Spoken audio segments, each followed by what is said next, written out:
heritage of the Boothbay region is deeply rooted in our rich maritime history.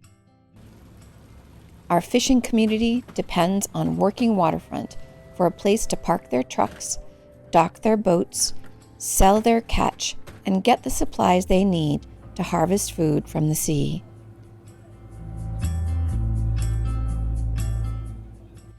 There are only 4 commercial properties in the working waterfront district, and the Boothbay Region Maritime Foundation is working to rebuild 2 of them, the old Co-op Pier and Carter's Wharf.